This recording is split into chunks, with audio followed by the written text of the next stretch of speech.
Direction.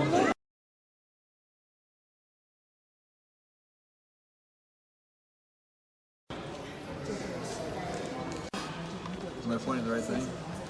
Right thing?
Direction.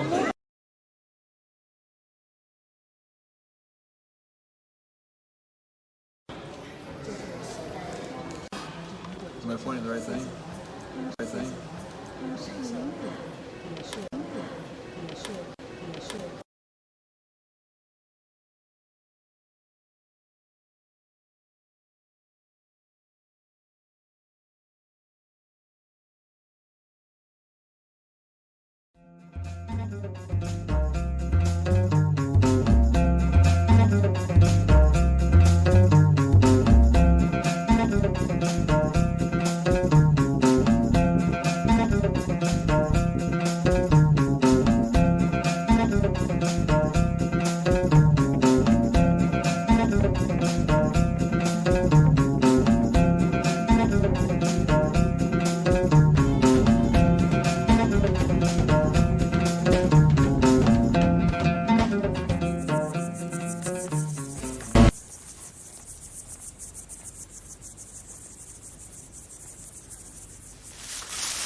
Somehow we missed a few things. For direction.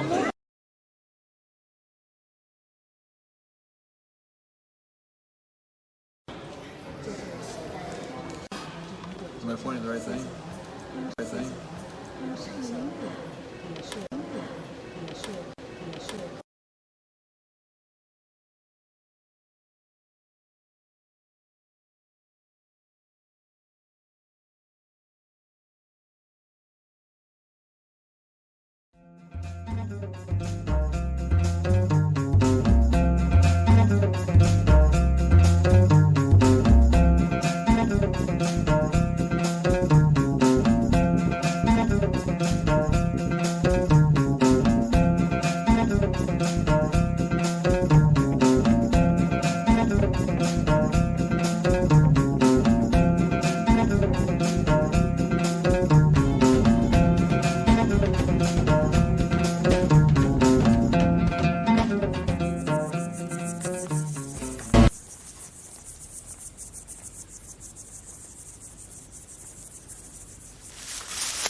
Okay, we are starting in Daniel this evening, Daniel chapter 12. And again, Daniel's wrapping up his conversation, or Gabriel's wrapping up his conversation with Daniel.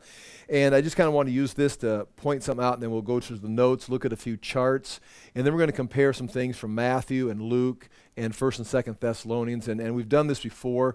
And if you have a question or something, please feel free to say something about that. Hey, we got some guests coming in. All right. Anyway, chapter 12. Just chapter 12, verse 1. At that time, Michael, the great prince who protects your people, will arise, and there will be a time of distress such as not happened from the beginning of the nations until then. Now, that's interesting. There'll be a time of distress that hasn't happened since the time of the nations. It doesn't say there'll be a time of distress unlike anything that's ever happened, because if you say there's going to be a time of distress unlike anything that's happened, you'd have to, as a Bible student, say, well, what about the flood? The flood of Noah was a pretty serious time of distress. I mean, 8 people survived and a handful of animals. So notice what it says right here. This stays in biblical context. It says there will be a time of distress such as has not happened from the beginning of nations.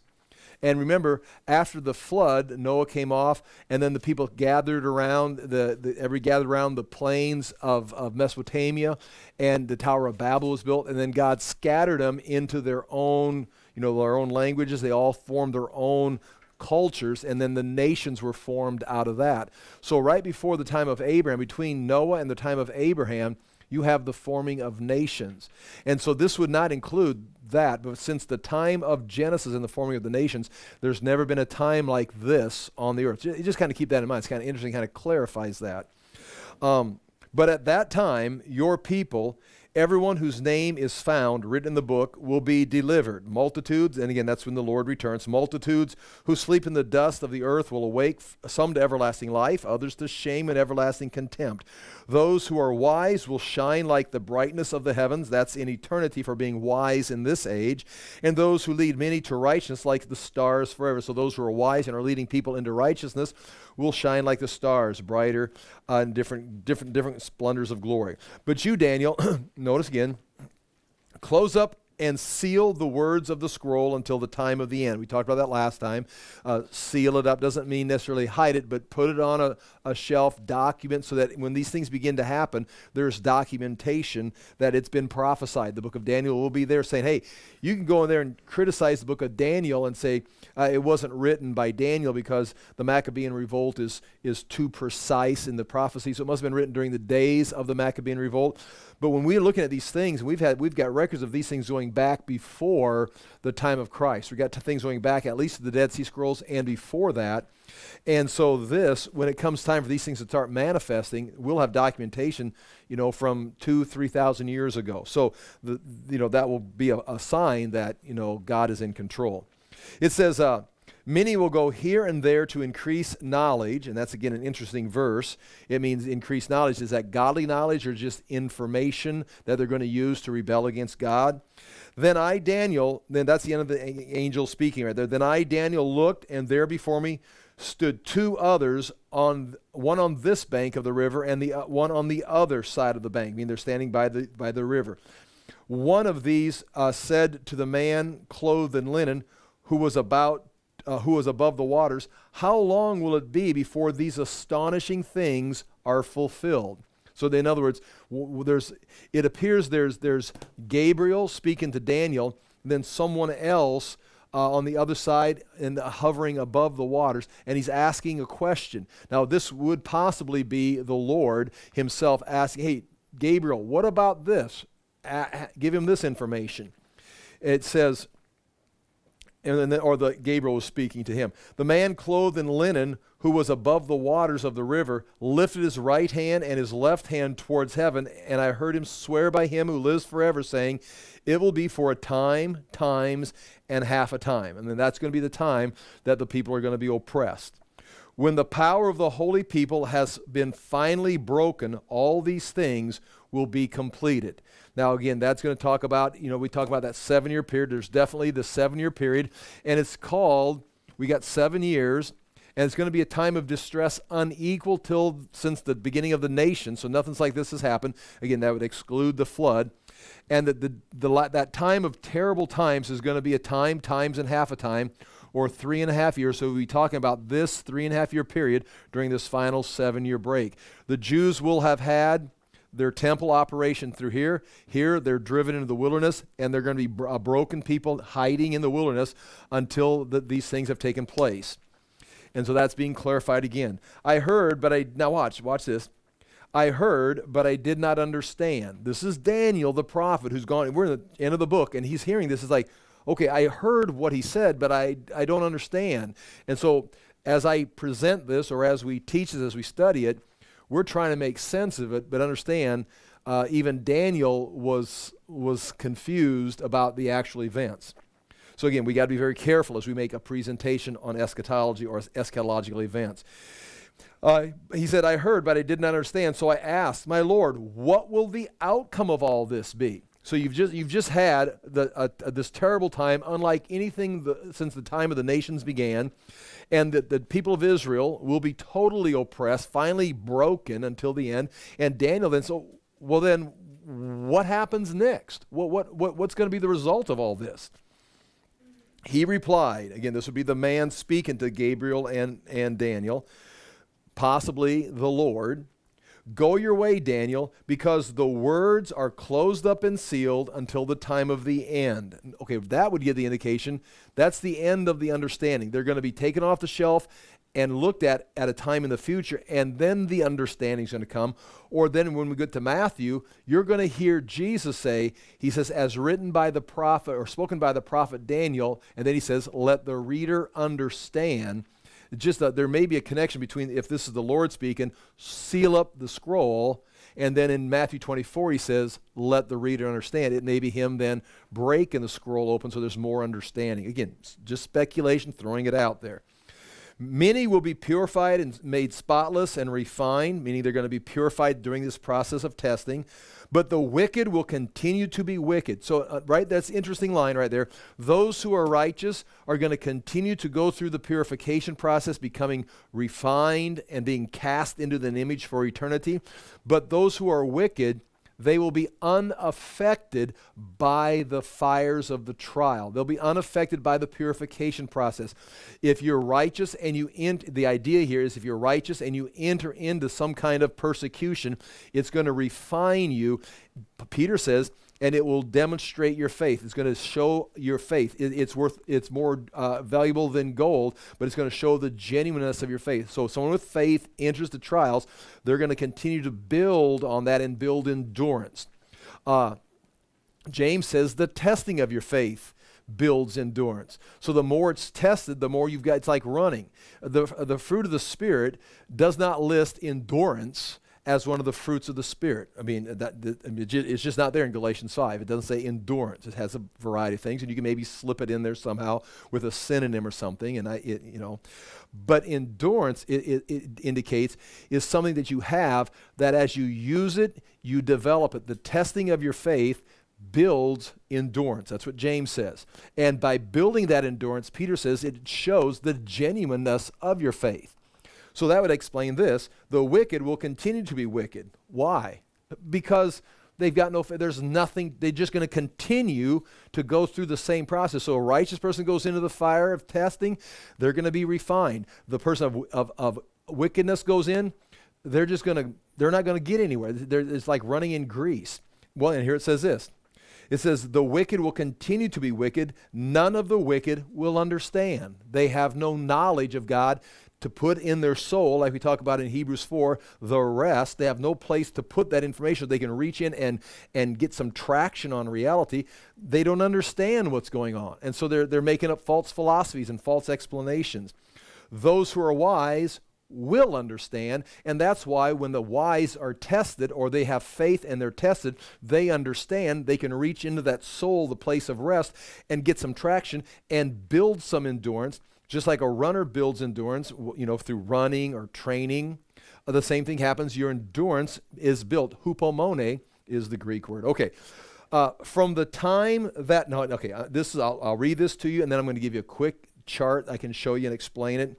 And this is, really, I don't want to say advanced, but we've got a long ways to go. It's going to take place. The 1,000, these periods right here is 3.5 years, 42 months, 1,260 days, because 42 months, make sure this works out here, times 30 days is 12. Okay, I almost made a mistake there. 1,260. So 3.5 times and half a times is 3.5 years, which is 42 months. 30 months is the prophetic month, in the Bible. 30-day month. 30 days times 42 months is 1,260 days. Now that's important, because this is going to be 1,260 days. Then it says this. It says the wise will understand. From the time that the daily sacrifice is abolished and the abomination that causes desolation is set up, there'll be 1,290 days. So this is all fitting together. It's all fitting together like a jigsaw puzzle. It is at the midway point, after the first 3.5 years, or after the first 42 months, the Antichrist enters the temple that is going to be rebuilt and sets himself up there as God. He's going to put in some kind of an altar. He's going to put in some kind of a dressing room. He's going to put something headquarters, and he's going to be offer some kind of sacrifice like Antiochus Epiphanes did in the Maccabean revolt, and is going to desecrate the temple. The Jews are going to be driven away, and he's going to take over the Temple Mount. If this were to begin happening today, somehow the Muslims have control of the Temple Mount today. They would have to give it in a treaty to Israel for this to begin, or someone would have to take it from the Muslims and give it to the Jews, or convince the Muslims to give it to the Jews. Somehow there's going to be a transfer, and the Muslims have had the Temple Mount, and the nations have been trampling on it since the time Jesus spoke about it. Even going back, we'd go back and press it to the days of Nebuchadnezzar. Nonetheless, the Jews will have it here at the halfway point. This is where the abomination of desolation takes place. Jesus said, watch for that. Jesus said, when you see that, start running, flee to the mountains, talking to the Jews.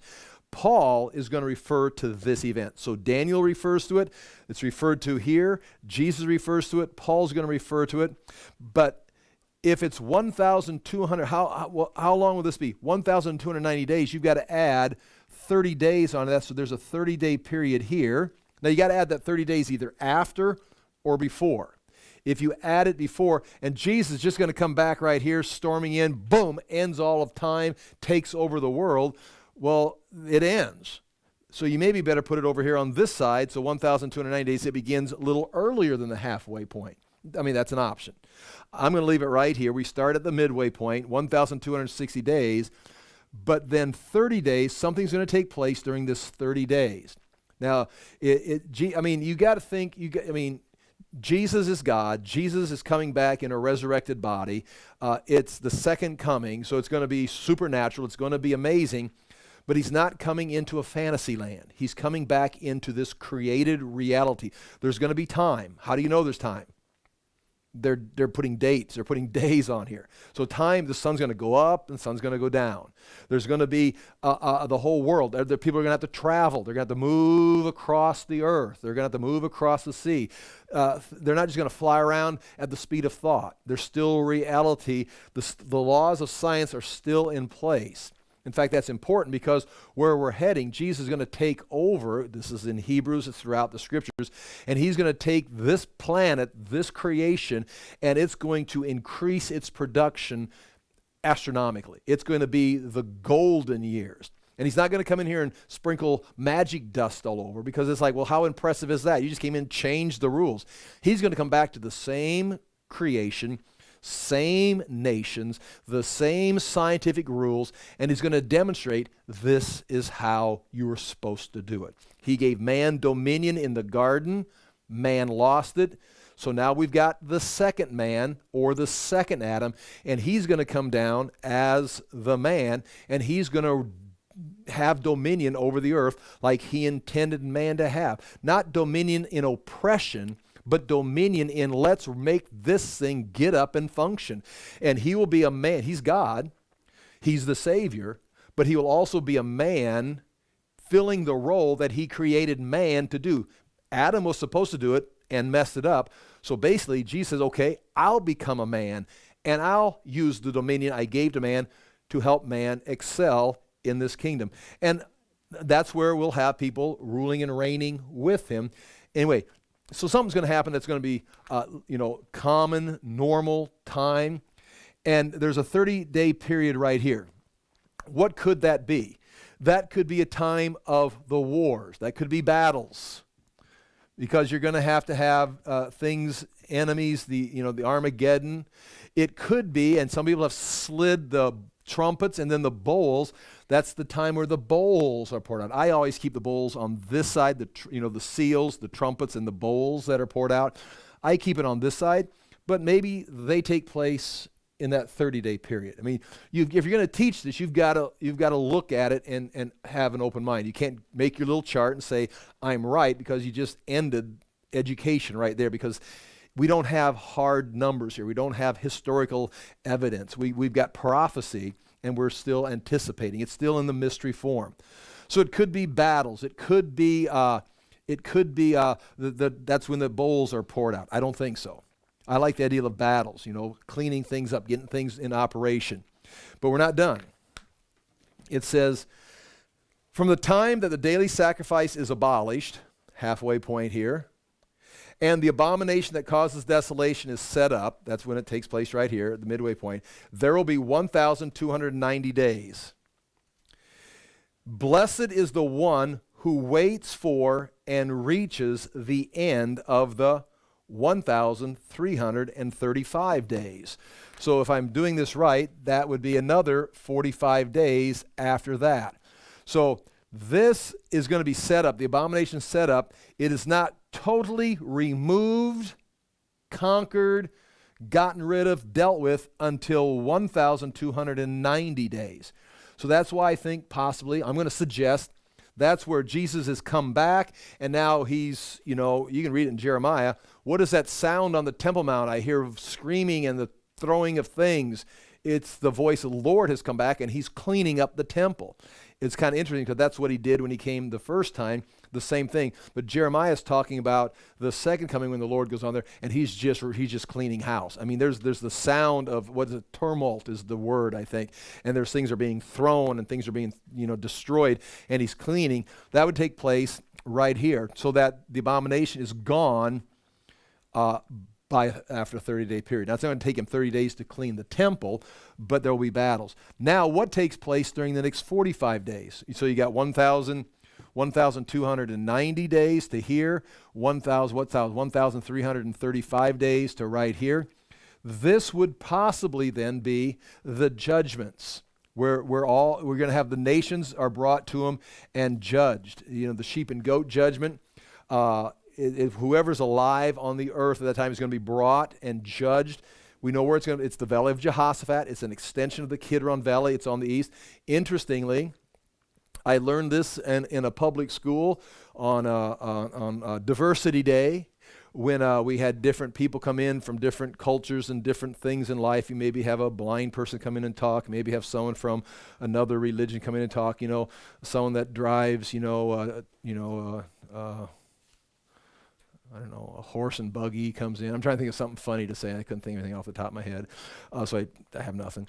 But what was there was a Muslim, a doctor in town of Des Moines that came over to speak, and he was a Muslim, and he came in and talked about the Islamic faith. So I was in there, and I was listening, and he started talking about Judgment Day. Now I've got my opinions, I got my theology, so I'm sitting there listening, and he says, Jesus is going to come back and judge everyone east of Jerusalem in the Kidron Valley. And I'm like, what? That's Christian doctrine. I mean, it's like he was saying the same. So then, of course, I asked a couple questions, not rude or anything, but it's like, so I mean, what about you? He's, oh yeah, we believe in Jesus. Now, Titanic faith addresses some of the interest in the details of that. Try to say a word I couldn't say. But it was interesting that anyway, that there is going to be judgment take place, and there's going to be then, if you've got the trumpets and the bowls, basically torch the earth. The earth is destroyed. I mean, if we go through the seals and the trumpets, I mean, especially the seals, the bowls that are poured out, earth has to be moments, hours away from total extinction. We talk about save the planet. I mean, there's no water. There's no fresh water. The seas are polluted. There's no air movement. I mean, you cannot survive. The sun is scorching people, and it's God pouring out his wrath. I mean, he's killing the earth. And so when Jesus comes back, it's not just going to be like, again, magic land. He's coming back to a earth that is moments away. If you read the scripture, if you read it literally, it's moments away from extinction. So there's going to be, besides the battles, there's going to have to be a cleanup time, a kind of resetting. So that's, I think, what has taken place right here, because it says, and that's why I like to have the word judgment right here, because it says, blessed are those who reach the 1,335th day. Blessed are you if you reach right here, because on this side of that line, after 1,335 days, on the 1,336th day, after this is set up, the abomination, you're in the kingdom of God on earth. You have made it through the 3.5 years. You've made it through the battles. You've made it through the judgments, and you now have your place. Welcome to my kingdom. He says to the sheep and goats, depart from me to the goats, to the sheep, enter into the kingdom I prepared for you from the beginning of time. You will have made there. And that is what, if the Lord is speaking here, he is saying, blessed is the one who waits for and reaches the end of 1,335 days. Now, understand what we've just put up here on the board. Look how we have ourselves locked in.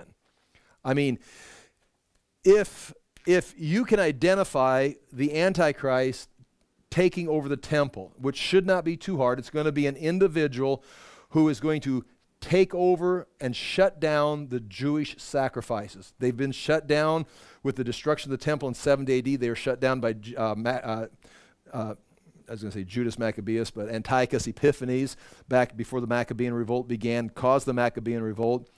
But when it happens again, first you're going to have the Jewish sacrifices begin on the Temple Mount.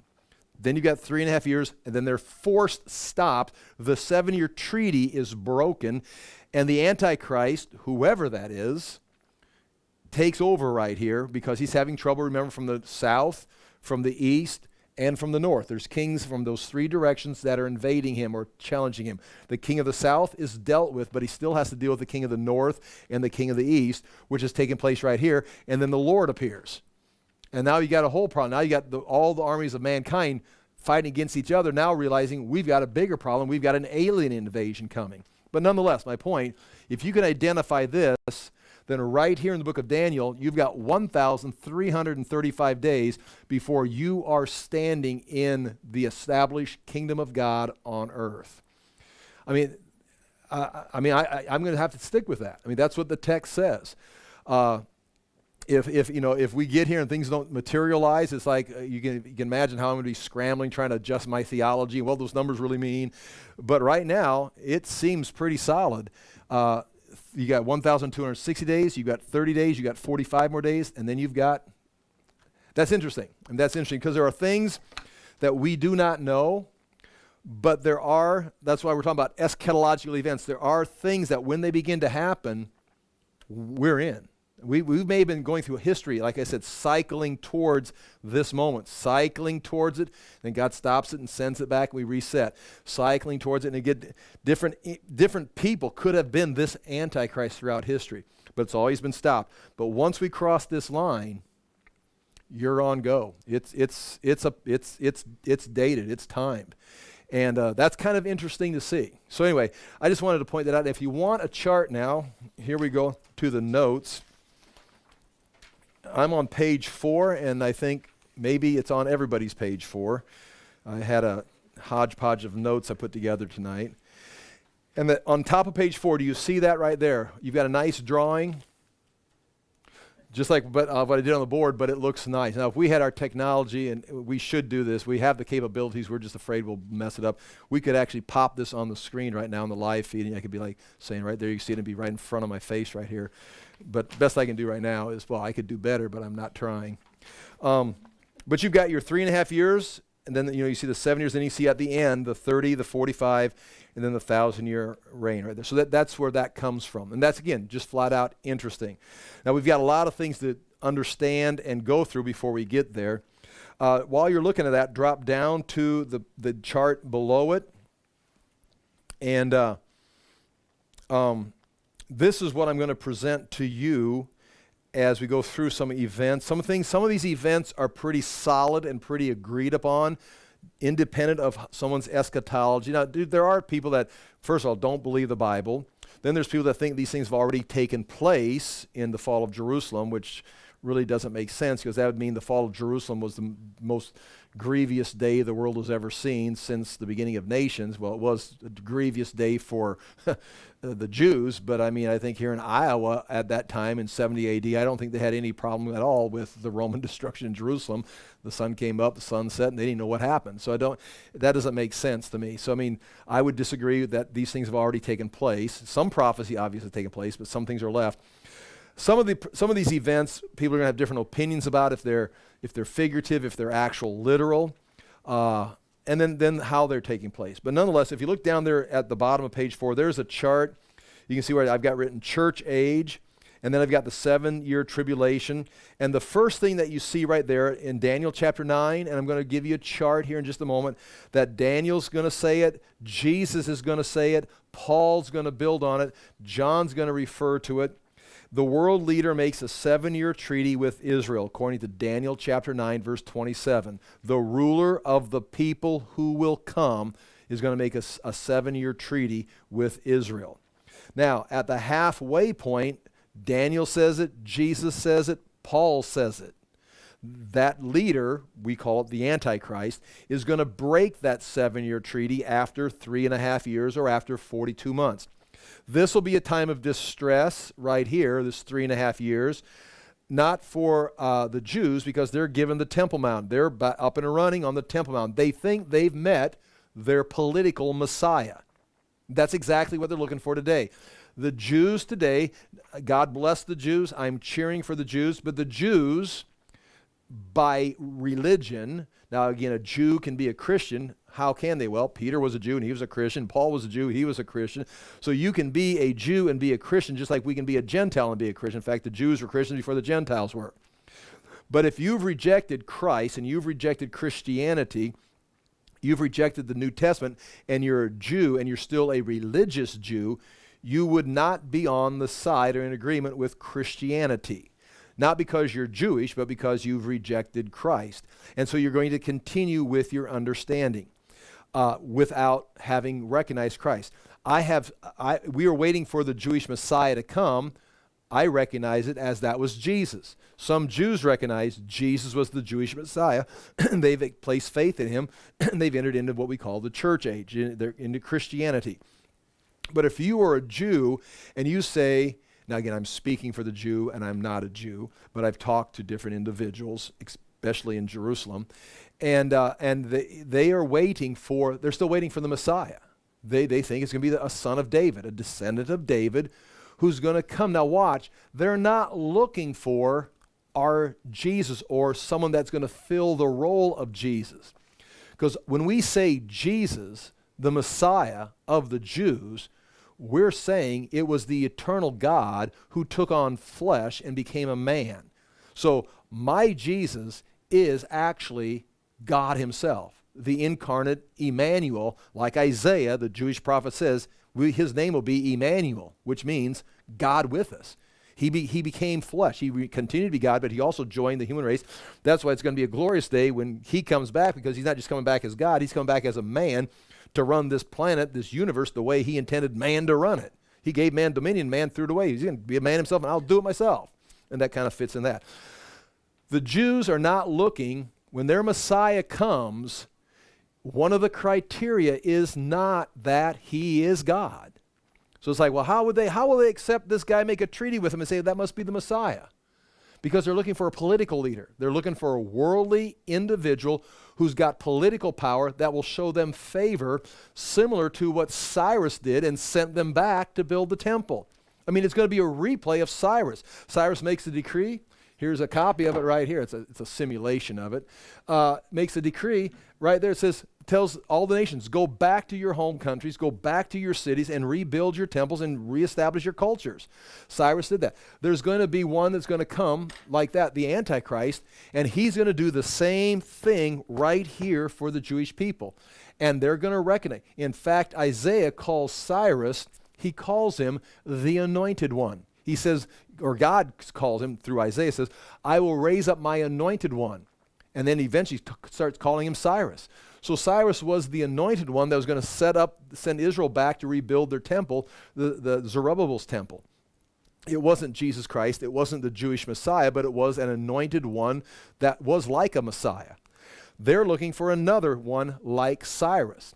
So whoever this political leader is, if he's American, if he's African, if he's Muslim, Cyrus was Persian.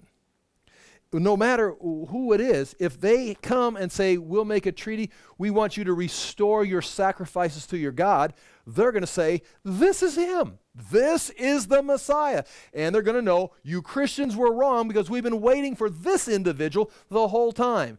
And you wasted 2,000 years talking about this Jesus who became God, and God is Jesus, and all the Trinity. That doesn't make any sense at all because there's three in one, and one is like, sounds like a Beatles song. It's like whatever. They're going to throw that whole thing away and say, we found our Messiah. This is the one that they wanted. Now, again, there's a lot of things they've got to make connections with. You know, he's got to be somehow connected to the line of David. And all, but anyway, they'll find him. They'll find a political leader. Now, so one, you're looking for, now I'm not saying this is happening tomorrow by any means, but someday it's going to happen. And as we try to understand the times of where we're at, where history is headed, this is where history is headed. If it's heading there today, or if it's heading there in 100 years or 1,000 years, we've been cycling towards this since the beginning of man. Probably out of the Garden of Eden, we've been heading towards this moment.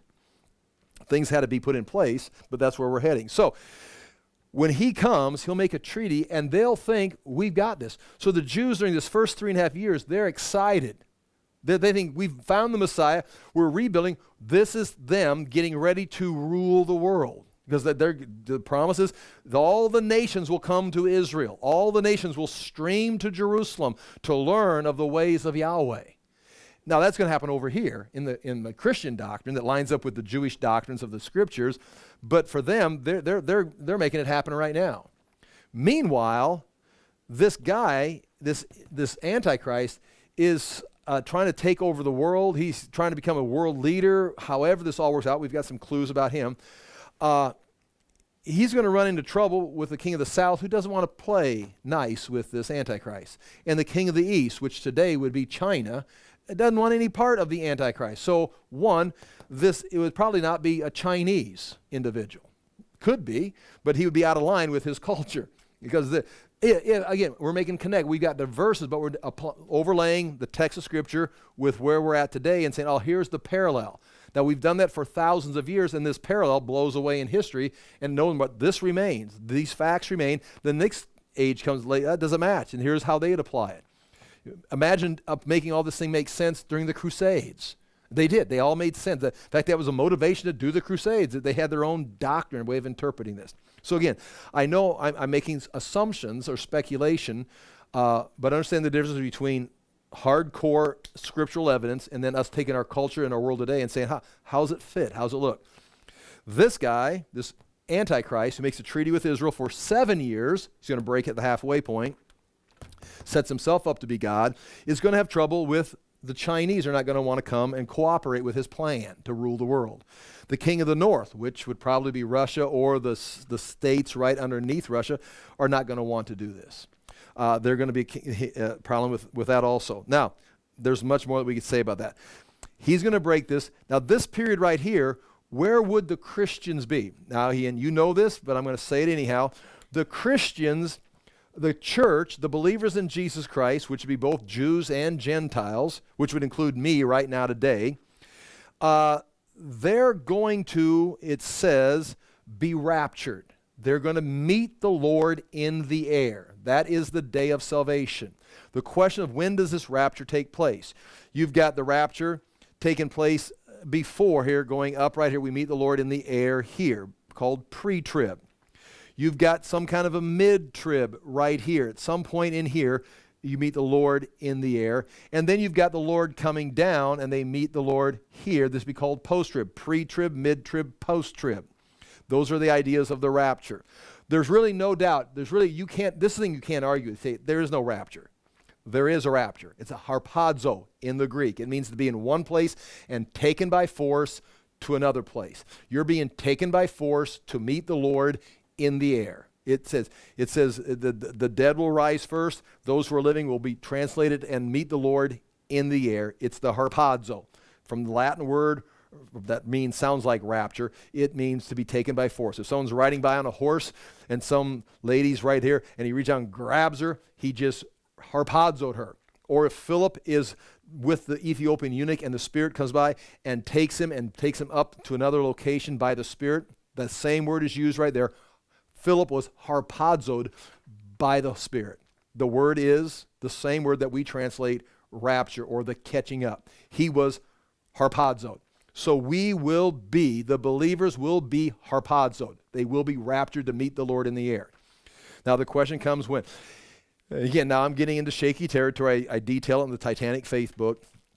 But the beginning in the 1800s, and you do your own research. Everyone's, it's just like today, whatever, if it's the vaccine, if it's the border, if it's the election, if it's, Coke or Pepsi. I mean, it's like you take all the facts and you put them on your own side. Thank you. That's our wardrobe coordinator. Has that been unbuttoned the whole time? Yes, I'm sorry. Okay, let's shut that off and start over.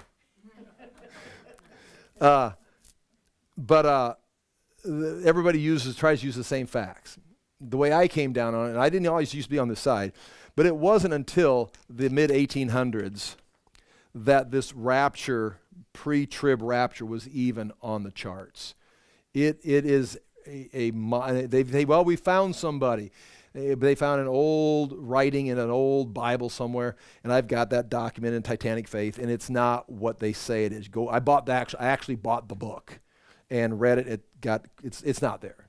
So there's really, again, I don't want to go through that whole thing. That's like a 3-week study in itself. So there is a pre-trib. That'd be great, because before all hell breaks loose, we're gone. And then it's like, that's good news, but it matches the Western church perfectly. It's like, no pain, no suffering, we're out of here, and the whole world's going to go to hell. So it's like, why study? Why worry about it? It's like, just have another potluck, sing some boyfriend songs to Jesus. It's all going to be fine, because we're not going to see anything. We'll never be persecuted. Because, God would never let his church be persecuted. That people have actually used that as an argument for the pre-trib rapture. God would never let his church suffer. That's where that profanity starts popping in my mind right there. It's like, and I got to stop talking, because it's like, they first thing they did is kill James after they killed Jesus. And then they started arresting the apostles. And then they're chased all over. Every one of the apostles either died or was persecuted for the sake of Christ. Peter was crucified upside down. Paul had his head cut off. And then it continued for the next 3 centuries of Christians being, they're an underground subculture until Constantine came in the 300s. And then today you've got persecution in China. You've had persecution all across the globe. We've had persecution of the church persecuting Christians, because the church has their doctrine. The Christians want the Bible. There's a time in church history, you go back to the 1500s, where to have a Bible was illegal. You had a death sentence if you had a Bible. If you had a Bible study in your house, it wasn't the secular government coming after you. It was the church. You don't have the right. You cannot talk about that. You can't even have a copy of that. We'll tell you what it says. So the church, the believers, have been persecuted throughout. To think that there's going to be a 3.5-year period of persecution of the Christians, say that would never happen. That's just flat out ignorant. You're going to have to theologically really solidly prove this pre-trib rapture. If you're going to argue, God would never let his church suffer. I've got a whole chapter in the book just on suffering. So during this time, while the Jews are on the Temple Mount offering sacrifices, this was going to be a time of great persecution. This is also a 3.5-year period. This is the persecution or the suffering of the Jews, because they're not suffering here. This is the slaughtering of the Christians for a 3.5 year. This is a time where the saints will be trampled. Daniel talks about it. The saints will be trampled. You can be a Jew and be a believer. But if you're a believer in Jesus Christ, there's going to be persecution right here. Then there is here the mid-trib rapture right in here, sometime in this mid-trib. This is where I put it right now, that Jesus is going to appear in the sky. He's going to appear in the atmosphere. Once you do that, once you have Jesus appearing in the atmosphere, the sign of the Son of Man appears and does not go away. He appears. He doesn't come down and land on the earth. He appears, and we meet him in the air to be with the Lord forever. It doesn't say we meet him in the air to run away to heaven, because he's not going away to heaven. When he appears in the air, he's on his way here. Because when they see him in the 6th seal, when the world sees him, they say, hide us from him who sits on the throne and from the wrath of the Lamb. They know it's wrath time. The world don't know. If the quote is a literal quote of the people, the kings and rulers of that time.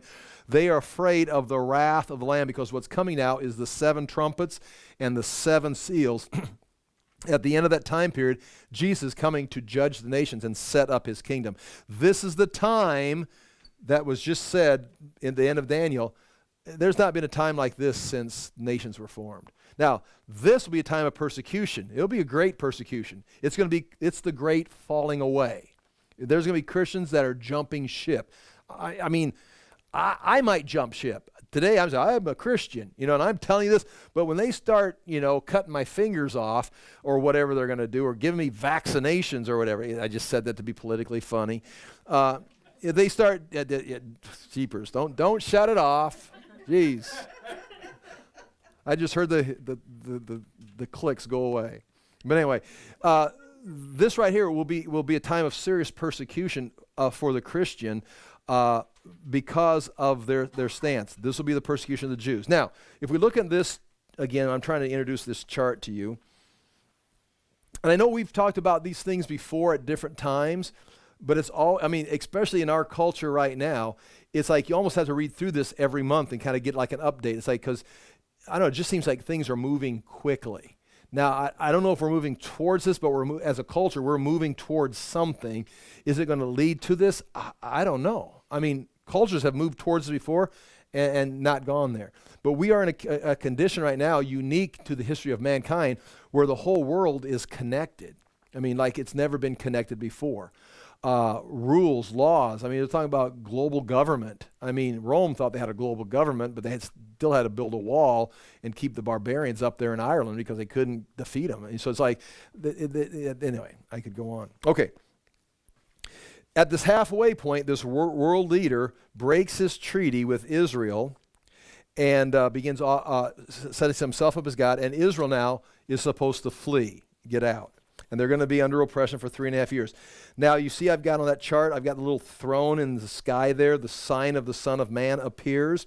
That's where I think the rapture takes place. We meet the Lord in the air.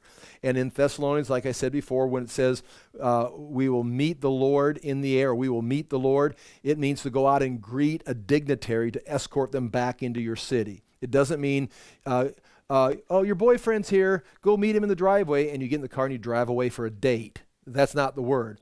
It's like the ambassador is in the driveway. You better get out there and greet him, because you're going to walk him back into your house. Meeting the boyfriend for a date, you get in the car, you drive away. Meeting the dignitary, the ambassador in your driveway, you go out and meet him to welcome him into your home. The word here, it's a technical term for meeting a dignitary. It's used in the book of Acts when the Roman church went out to meet Paul and brought him into the city. So that clears that up. And it says we'll be with the Lord forever. Well, it doesn't mean go to heaven. It means wherever the Lord's at that point, we're going to be with the Lord forever. If he goes here, wherever he goes, we're in the Lord's presence. And then this sign, this is interesting, because right here is where revival begins to take place on the whole Jewish nation. They thought this Antichrist was their Messiah, their political leader, but when they see the sign of the Son of Man appear, they realize, oh my gosh, that's the Messiah. And Zechariah says they mourn for him, the one they pierced. The prophets even says they'll see the one that they pierced, and they'll mourn for him. They go, oh my gosh, it was the Christian Messiah. It was the Jewish Messiah, was the one who started the Christians or started the church. And they'll realize but the church is already gone, including the Jewish believers are already gone. Now they've got to go through 3.5 years of isolation. They'll be protected, and we can talk about that during this time period right here. But they'll eventually meet the Lord when he comes back at the second coming and lands on the earth, if it's Mount of Olives, if it's in Edom, if it's the Battle of Armageddon, if it's several times that he's coming and going, because he'll be running things from his throne in heaven, which is now in the atmosphere. That's where he pours out the trumpet, or sounds the trumpets, pours out the bowls. It says that's why all these verses now, if you just now think about all those obscure verses in Revelation, it's like they looked into heaven and they saw the temple open and they could see the Ark of the Covenant. It's like, what? The world is looking into heaven? Well, it's like hovering over in the atmosphere, Because that's also why all of a sudden it says the sun turns red, or the moon turns dark, and the stars fall out of the sky is rolled up. That's the sixth seal. You still got the trumpets and the bowls. You still got the Antichrist isn't even on the Temple Mount yet, and the whole universe just is gone. I mean, it's like, well, that creates a problem for the rest of the book, because we're supposed to have a temple, we're supposed to have events. It's like, it's all, I mean, or the stars fell to the earth. I mean, if a star actually falls to the earth, you understand, it's over, game over. I mean, unless you've got, I mean, the water could fall to the earth and flood the earth, but if we actually had a physical star fall to the earth, I mean, I'll believe the Bible, but I can't explain that sign. I mean, that's just a flat out miracle, magic dust. But if all of a sudden the glory of God appears in the atmosphere, all of a sudden the sun, it's way, you can hardly see it. The moon, it's dwarfed by the glory of God. The nations recognize it. The Jews recognize it. He's here. And then at some point, he opens the temple and they can see the Ark of the Covenant. And it says they go over and they pour out the bowls or the vials. They pour them out. And it's like, for me, it all makes sense that here, especially the sign of the Son of Man will be like lightning from the east to the west.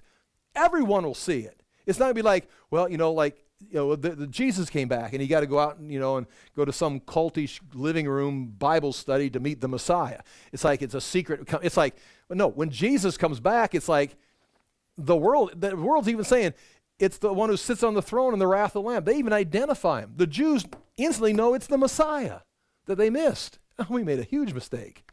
So, with that information, that's that chart right there. Let's go back to, see this chart on page 3, bottom of page 3. It's a little blocks. And you've got the books at the top, Daniel, Matthew, Luke, and when we're talking about Matthew, we're talking about Matthew 24. When we're talking about Luke, we're talking about Luke 21. When we talk about Paul's writings, we're talking about mainly 2 Thessalonians and 1 Thessalonians, and then Revelation. And the parallels that you've got there are in the left column, where you've got some of these events that take place between 165 and 70 AD that are prophesied in Daniel and referred to in Luke. Then you've got the early signs, maybe the first 3.5 years. That's this first 3.5 years. Does everybody know where I'm at? I'm right here on this chart right here. This first 3.5 years right here, that's spoken of, that's spoken of in Daniel and in Matthew 24, verses 4 through 14. Then the Antichrist is revealed. You can find that in Daniel, Matthew, 2 Thessalonians, and Revelation. The persecution of the church during this time, or the believers, Daniel, Matthew, and Revelation. The rapture, look at this. Now, this is amazing if this is accurate. Of meeting the Lord in the air, it's referred to in Daniel 7, Daniel 12, Matthew 24, Luke 21, 1 and 2 Thessalonians, and Revelation chapter 7. That is a situation where you've got the Lord in the air or in the atmosphere or the sign of the Son of Man that all the nations are seeing. You've got believers that are being gathered to him, if it be by the harpazo, the catching away, or the angels gathering the chosen from the four winds of heaven. They're all coming together. And in Revelation chapter 7, there's a great multitude standing in front of the throne, and John is asked, the elder showing him around, whoever it is, asks him, John, where have these come from? And he goes, he says, I don't know. I'm just watching the vision. He goes, these are those that have come out of the Great Tribulation. Well, this is right here. This half is the Great Tribulation, which means it takes place on this side where we've entered into those days that are unlike any days since the nations were created. Why? Because during these 3.5 years, this is the Great Tribulation. This is a persecution. This is the Antichrist slaughtering people that don't agree with him. I mean, you could do that in Russia. You could do that in America next week. I mean, just be careful how you vote. Because, I mean, that's not the worst days the world's ever seen. We've seen entire nations destroyed. This last 3.5 years right here is the worst days because the Lord has returned and he's come back in wrath. And his intention is to wreak havoc and destroy the kingdoms of the earth that are in rebellion towards him. He's going to sound the 7 trumpets. He's going to pour out the 7 bowls. It's the worst anytime, and he's doing it right from here. He's watching it happen. And the world knows it's not, they're not like, well, this must be some kind of climate change. It's probably the Republicans. It's probably the Democrats. It's kind of like, no, this is not a conspiracy. It's him. It's like everyone is agreement. It's him. They curse him. It says they curse God. Even though all of these things take place at the end, they still curse. They don't curse the Republicans or the liberals or their neighbor. They curse him who's seated on the throne because he's up there watching himself pour these things out. You say, well, that doesn't sound like very Christ-like. Right, because you don't go to a good church. Because if you read the Bible, Christ is the Lord, and he is coming back in wrath. Now, you've been saved from his wrath. You will never face his wrath. See, that's why we shouldn't be here. Now, this is not his wrath. This is persecution. This is a chance for you to testify to the truth of the coming kingdom of God, and you better get ready. And while they're cutting your head off, I got one more thing to say. Jesus is coming. You can kill me, but he's still... And you died bearing testimony. He's not going to spare you from that. He put you here for that. But he promises you will not see the wrath. This wrath is for his enemies. Persecution... Persecution is for the saints. In the Old Testament, in the book of Daniel, in Psalms, in the Gospels, in the epistles, in the book of Revelation, persecution is for the saints. Wrath is not. And so, with that being said, I think what we'll do next week is I was just pointing out the rapture. You see the rapture, all those places. And then the return of Christ, Daniel, Matthew. Judgment and punishment, those are all detailed there also because there's going to be judgments taking place. The thing that I will say again that could cause some questions is right here is, again, I'm cleaning up my board so it's not so confusing by erasing a little bit of the confusion. This is when the sign of the Son of Man is going to take place. It's going to be, they're delivered, the saints are caught up out of the great tribulation.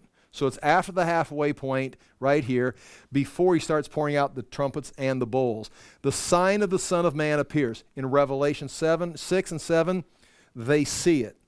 The Jews see it in Zechariah. When Jesus says the sign of the Son of Man, it'd be like lightning, it says all the nations will mourn. When the sign of the Son of Man appears, all the nations will mourn. Here in Revelation 7, they run and hide in caves because they see this. They're afraid of this.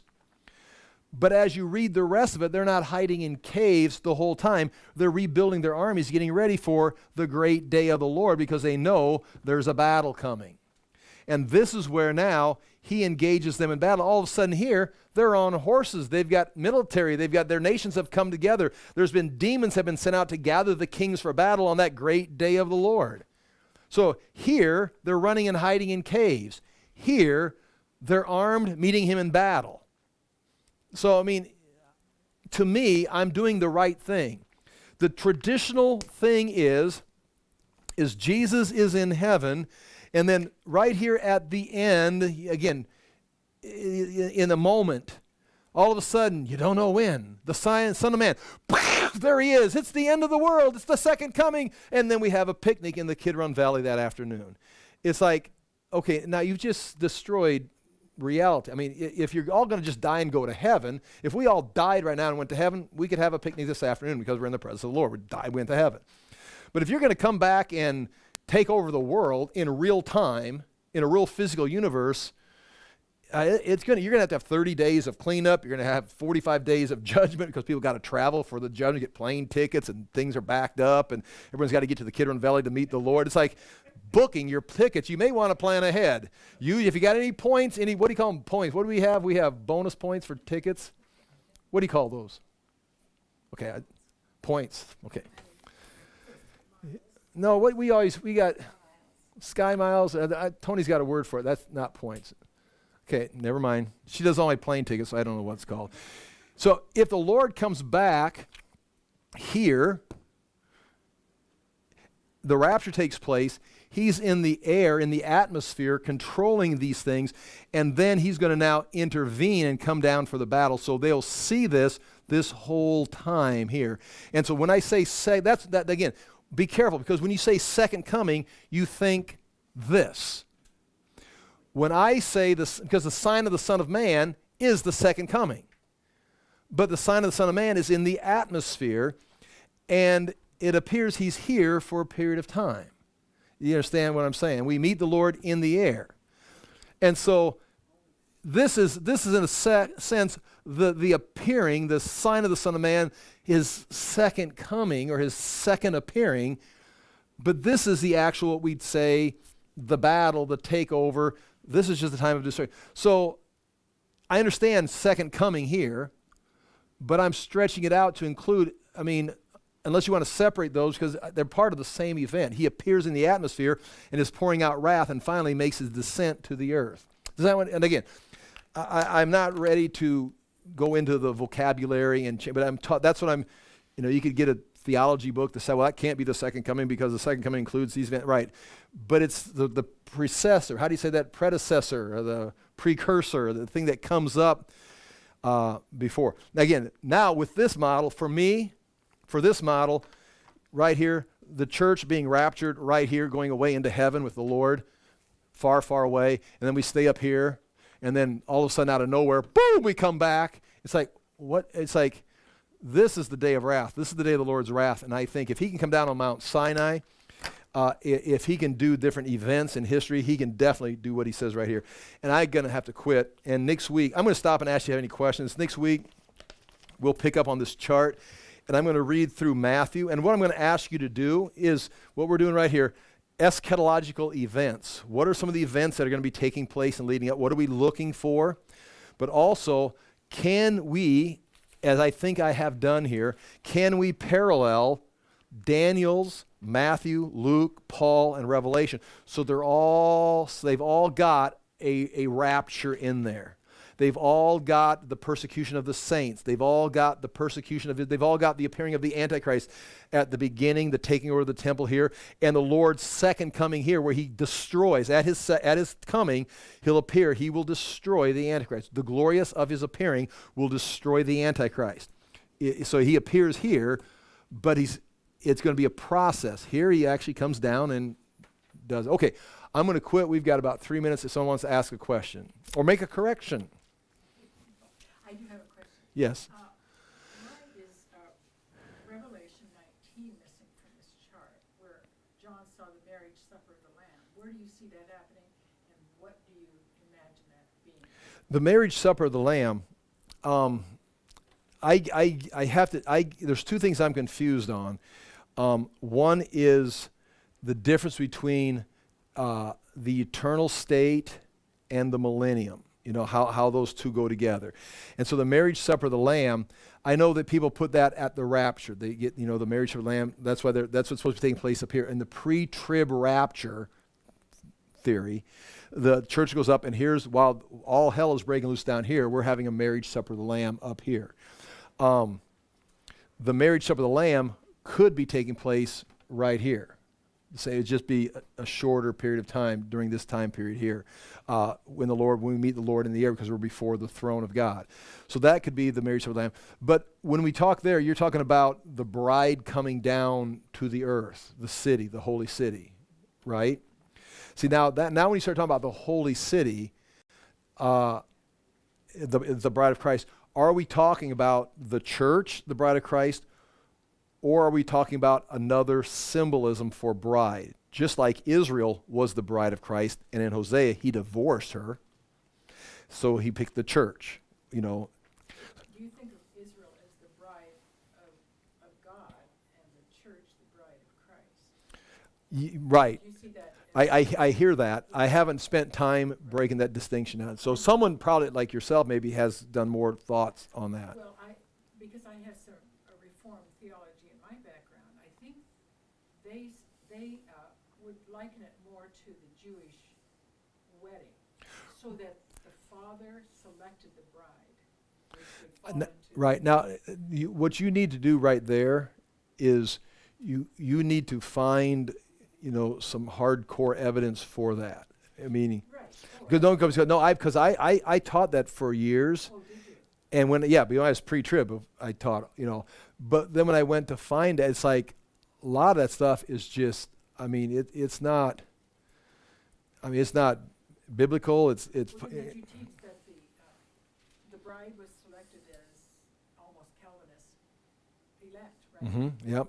And Then taken away. He goes away to prepare a house for her, comes back in the night, gets her, takes her away to this house where everybody's waiting for the big party. and the millennium would be the marriage supper. But there, I find none of that.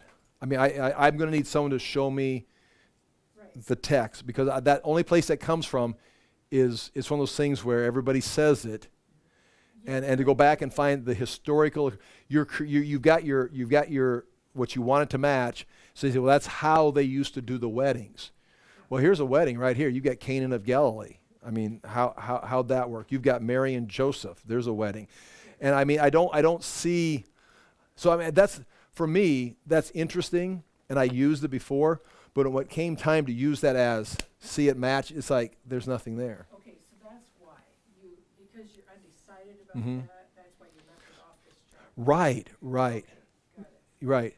And the other thing I'm confused about is the battles. Yeah. When you start reading about the battles that take place, sure, Armageddon is at the Jezreel, but you've also got all the kings coming together for battle, but you've also got them fighting against the Lord. Then you've got Jesus coming out of Edom stained with blood because he fought against the nations himself before he gets to Jerusalem, but he's coming out of Edom. Now, I'm not saying there's any conflict. I'm just, it's like, see, the Bible's not true. Well, no, slow down, and let's put this together like a puzzle piece. So there's several battles that take place before, after. Then all of a sudden, Judah has boots on the ground. Judah doesn't get raptured. Judah fights their way into Jerusalem and meets the Lord in Jerusalem fighting. So, Judah and the house of David are physically fighting during these final days. The churches, we're raptured. But Israel's going to have to march back in and meet. And that's where you're going to have the Lamb on Mount Zion with the 144,000 that had gone to the wilderness. They marched out of Edom with the Lord. That's something that you just need to slow down. I can throw a bunch of stuff out there, but it's like, I don't know how it all fits together. Except, again, put it in real time. You've got real military maneuvers taking place. So yeah, the bride of Christ, I don't understand, is the millennium the eternal state? Are we going to be here forever on earth, forever and ever and ever? Or are we going to be here for a literal 1,000-year millennium, and then heaven and earth disappear, and there's a new heaven and new earth? Because that new heaven and new earth could be a brand new creation, because it talks about there's no water, there's no river, there's no sea.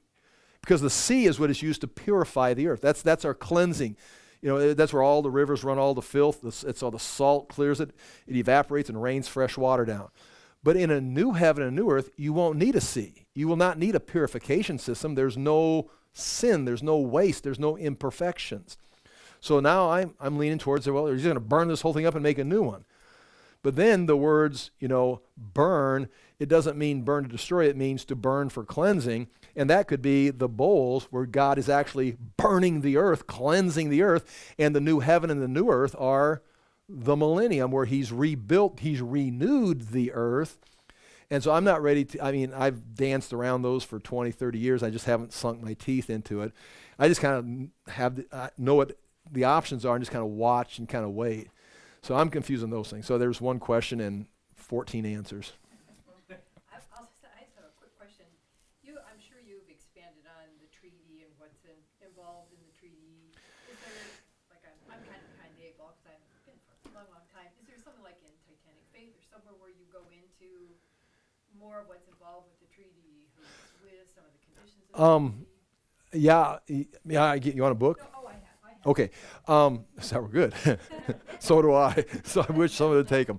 And I'm printing another one. It's like, why? As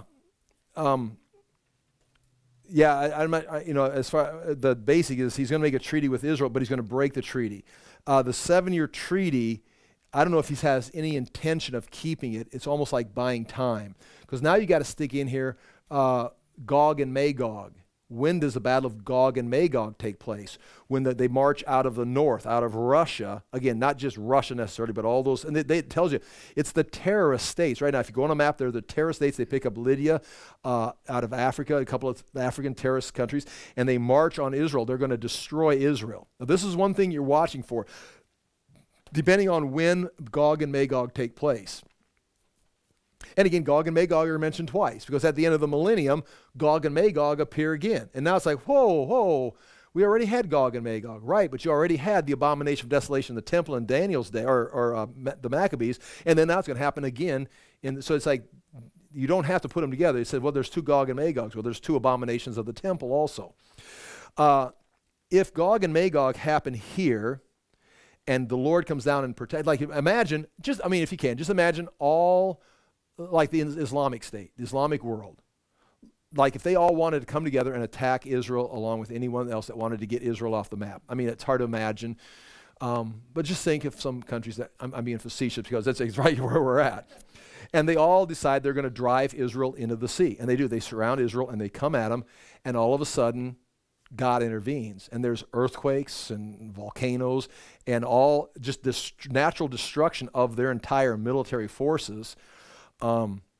It also says including fires breaking out in all of their hometowns, all their cities, which would indicate probably the unleashing of nuclear weapons from Israel, just burning all the cities down.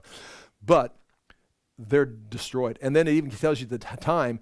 They'll use the weapons for fuel for 7 years, and it takes them weeks to get all the dead bodies down. They tells you where it's on the other side of the Dead Sea. On the east side, there's a place called Horde Magog, or Hordes of Gog. It's where the dead, it's like a mass burial, because all the militaries that came into Israel just are destroyed. And so they got just full-time positions of just carrying bodies. And then when everyone's moved out, it says they come by and they put markers if there's a piece of a body. Like, there's an arm, they'll put a little flag by. And they go through, they got people that are just searching for body parts, which makes you wonder, why are you so concerned? Why don't they just let them decay? Because they're unclean or because they're nuclear active? It's like, but they make a big, in Ezekiel, they put markers by them so someone else, the special pickup team, can come by and pick up the body parts and put them back down in there. Yeah, it's like, is it because it's ceremonially unclean? It's because it's disgusting? Or is it because there's only a special crew that can pick them up? Because, anyway, so if that takes place right here, and that would be Islam or the Muslims who are trying to take over, they're now crushed. They're now defeated. And now I start to speculate, that's why all of a sudden, sure, you can have the Temple Mount. They're just like, take the Temple Mount. We'll give you a 7-year treaty. You can have the Temple Mount. And now this group goes off and tries to rebuild.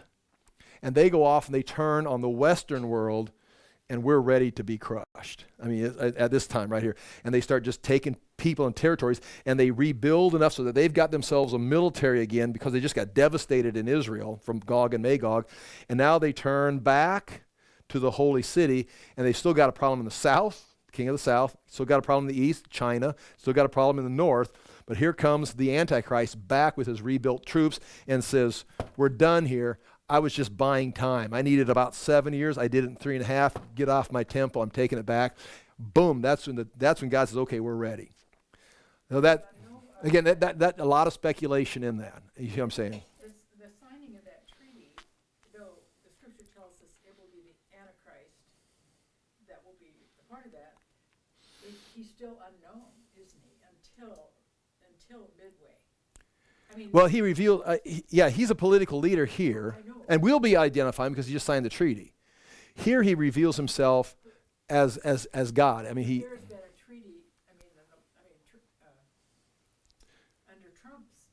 Right, but again, what's the difference though? Well, that's kind of what I'm asking. Okay, the difference is they have the Temple Mount. Right. When they have the Temple Mount, it could, Julian the Apostate, one of the nephews of Constantine, they killed all each other, all his sons killed. Anyway, he renounced Christianity, and then he went back and tried to rebuild the temple. So the Jews were all, yay, and they were actually rebuilding the temple because Justinian, or Julian the Apostate, thought if I can just rebuild Jerusalem and Judaism, we can wipe this stupid Christianity out, because they persecuted his family. And so they're actually building, you go back 350, 400 AD, they're actually building, and there's records of them digging. And then, of course, a bunch of legends get started. The fire was coming up, and they got, everything they built collapsed. I mean, you got to read what is history and what is not. But he actually, so you have an Antichrist who actually went over there, made a treaty with them, and started building the temple, but it didn't get done. So The treaty really just basically involves the Jewish people getting the temple back.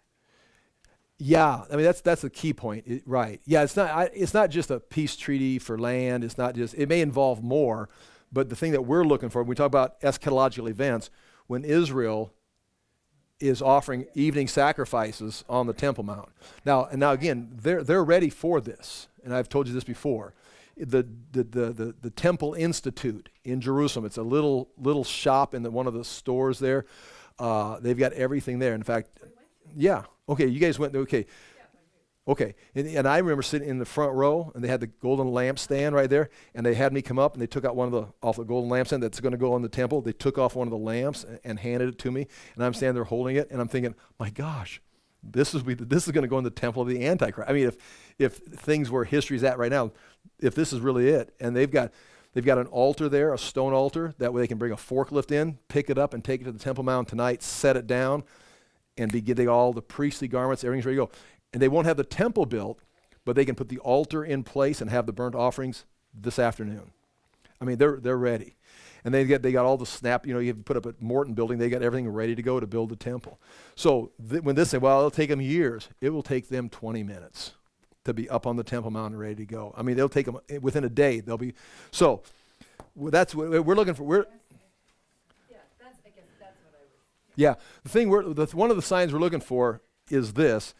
And this what confuses the pre-trib people. They say, well, there's nothing's yet to be filled. The only thing, the next thing that takes place is the rapture. And then when the rapture takes place, then all these things take place. I mean, you can play that card, but I think what we're looking for and what Paul tells the people is we're not here because these things haven't happened yet. And then he reveals himself here where he says he's God. He goes in there, which that's, hell, I'll tell you one thing I've got, when I talk about Islam being part of this, one of the things that crunches my position that I haven't dealt with yet. I mean, I get this far, but what Muslim is going to go in and say he's God? I mean, who's that? I mean, that's for me the big stone that's crushing my. He may be a Muslim who's professing only and not really. Right. He may be using Islam. Right. Christians. Yeah. So I mean, there's a lot of things. Even I've got this all ironed out. There's some hiccups. It's kind of like, if no one notices, I ain't gonna say anything, But okay, I'll pray, and you guys, I appreciate you taking time. Father, we do thank you for the chance to look into these things. We thank you for your word, and we do ask that we would be people that would be ready to face persecution, that we'd have faith in you, and that we would trust you. And again, we do thank you again for the chance to have freedom to study your word, and ask that it would spread wide and it would spread mightily as we continue to proclaim your truth. We do thank you for Jesus Christ and the Spirit. In Jesus' name we pray. Amen. Thank you.